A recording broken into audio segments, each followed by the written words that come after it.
What's going on, everybody? How you doing? Today's video, this is a donation request. This is for Matt. This is a Mike KENEALLY band. The song Lightning Roy, live from the Baked Potato in 2005. And Matt says, I'm requesting a reaction to a live performance of Lightning Roy by the Mike KENEALLY band from 2005 at the Baked Potato in LA. Mike is one of the most creative guitarists, songwriters, composers I've ever heard. Just a mind-blowing player.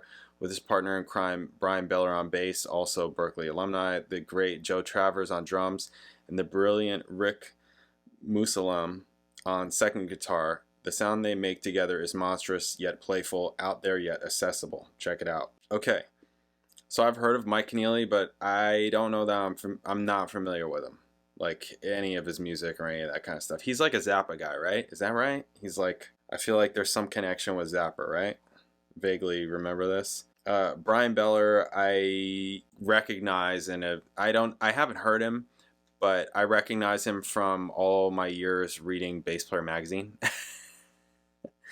And now he's got some, you know, like Dimebag Darrell style beard or whatever, or Mike Portnoy, like all those guys took. Where did Dimebag get that from? Is he the originator of like having a beard and dyeing it?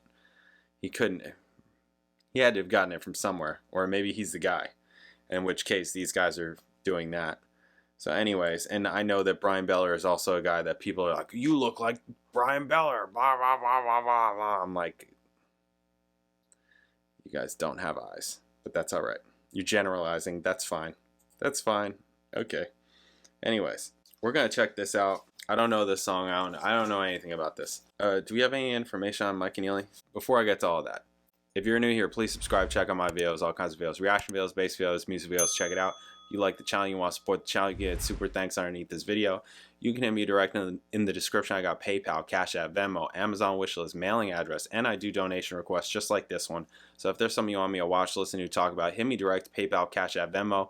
In the notes section, leave a link, leave a description, let me know what you want the video to be on, and I'll make the video. You can also email me at jpanreadsemail@gmail.com. Thank you guys. Okay, so Mike KENEALLY, born on Long Island, moved to San Diego at an early age. Probably most well known as former Frank Zappa stunt guitarist. Stunt guitarist, what's that? And a Zappa 1988 tour band member on both guitar and keyboards. His ascendancy to that position is legendary in certain musician circles based on KENEALLY's command of Zappa's vast and difficult to play repertoire. Oh, okay.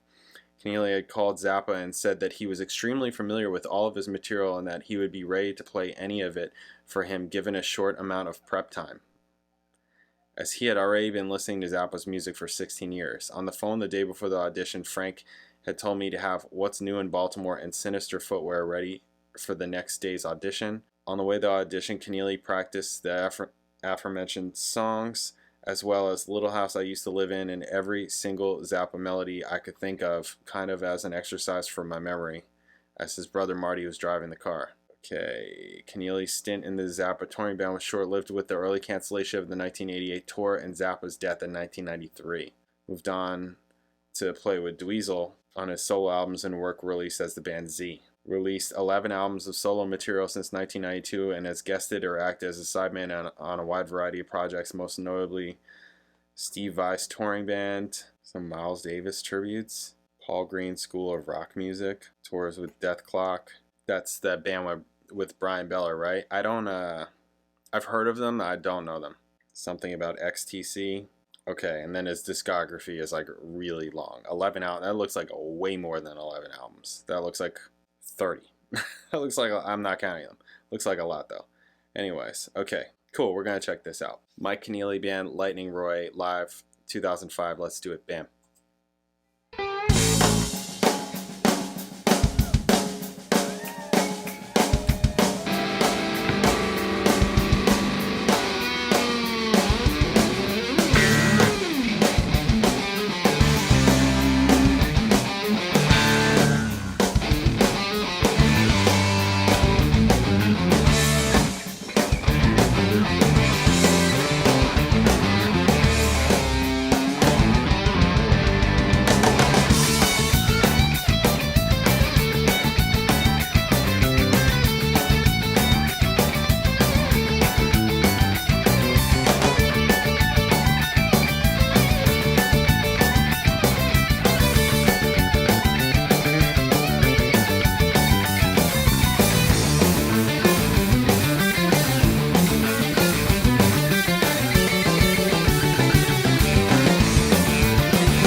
till his head was flame.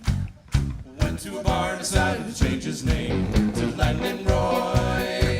Lightnin Roy. Ran all around till his head was flame. Went to a bar and decided to change his name to Lightnin Roy. Lightnin Roy. Went around till his head was flame.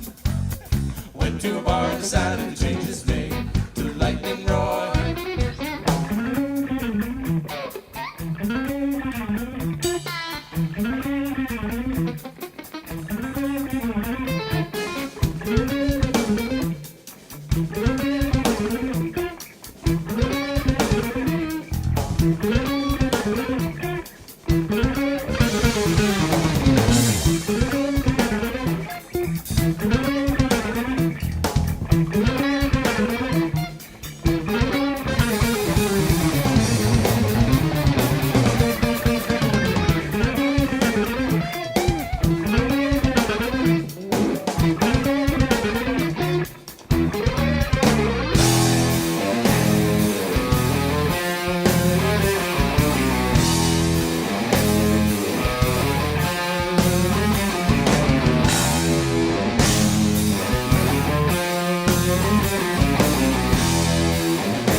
Okay. Just like that. Yeah. Thank you. And thank you. Okay. Well, except that he's got me cranked, apparently. So that just means you're playing really freaking loud. Oh, Jesus. Yeah, well, I just turned up my amp a little bit. All right, thank you. How you doing? Good. All right, you gonna play this with a pick? Okay. Okay, just checking. All right. This tour, this one-night tour. Here's a song from the Sluggo record. Thank you. Okay. Well, damn it. Now we have to change all our plans and play Tranquilata. All right. Cool. Yeah, that was cool. I mean, that was pretty sick. Pretty cool. Great drummer. Great drummer, sounds like. Joe Travers. Don't know that I know that guy. Joe Travers. What has that guy played on? Probably everything. Berkeley grad, moved to LA in 1992. Oh, he plays for the LA Phil? Wow, really? Okay. landed a gig with Dweezil Zappa, right? So he played with Z, so that's the connection. Other musical experiences over the years includes Duran Duran, Lisa Loeb, Rich Robinson of Black Crowes, and Billy Idol. When Joe is not on the road, he spends his time being the vaultmeister for the Zappa Family Trust. Wow, jeez, these guys are just like, I mean, and you hear it in this music. You're just like, yeah, this is glaringly Zappa influence. This entails being in charge of archiving and preserving the legacy of legend Frank Zappa, working closely with Gail Zappa, co-producing and supervising future delicacies released by the Zappa Family Trust. Joe continues to play with the Mike Keneally Band. Warren Cucurullo. Yeah, it's like a name like mine, except I feel like worse because it's just like use. Cucurullo. And composer Bear McCreary, as well as fronting his own group, Joe Travers and Friends, which mostly plays at Baked Potato. Yeah, there's those like Baked Potato bands that like guys like this, where it's like they just play Baked Potato like every so often. I mean, it's not like you could play there every day or whatever, so it's just like a gig. Anyways, cool. Yeah, he's a LA guy, he's a Zappa guy. That's cool. I mean, clearly really good. Band sounds great. Great playing all around. Interesting stuff. Small audience, right? It's like that kind of thing. It's like jazz fusion or prog rock or something like that. It's like your audience is not going to be the same as if it's like anything related to pop or even just like mainstream rock or anything like that, because when people don't understand what's going on, they either are attracted to it or they're repelled by it. We're talking about regular people. We're not talking about musicians. And there are musicians that are not into this also, by the way. They're just not, like I remember being at Berkeley with a production student who he just wanted to focus on pop music and that's it. So he literally didn't listen to other stuff because he didn't want the outside influence of he didn't want it. I mean, I was never like that. I always wanted to hear as much as possible. Like, I'll hear anything. I'll listen to anything. I find things I like in anything. Any style, any of that kind of thing. Because I just like music, right? I'm a music fan. I just like music. But there are people that like just listen to their thing and they kind of don't pay attention to too much other stuff because they're just focused on like nailing their thing. Anyways, because like if you start getting this into your ear and it starts getting into your pop music, then all of a sudden it's not pop music anymore. It's not pop music anymore. So anyways, I'm not crazy about that. I think that this kind of thing makes pop music more interesting if you can utilize both. That's how I would think, but whatever. Anyways. But for non-musicians, this kind of thing is, again, either like, what the hell is going on here? How are they doing this? This is incredible. Or it's like, this is just weird. This is kind of borderline noise. Like, yeah, maybe they're good or whatever, but I don't get it. I don't like listening to it because I can't digest it. So that's kind of the issue with progressive music, whether it's fusion, jazz, or rock. Whatever, it doesn't really matter. But I mean, it has a place, and that's the baked potato. And if the baked potato closes, then it's dead. The music is dead. Anyways, I'm messing around. But yeah, this is really cool. I mean, they were really good. Really, really good. Very cool stuff. Tight band, sounded great. Yeah, rhythm section was great. And then they just kind of like rolled into this like, bumpkin song, right? This little Lightning Roy kind of thing, like out of nowhere, like it's just like insert here, right? It was cool though. Dug it. All right, awesome. Thank you guys. I'll catch you in the next video.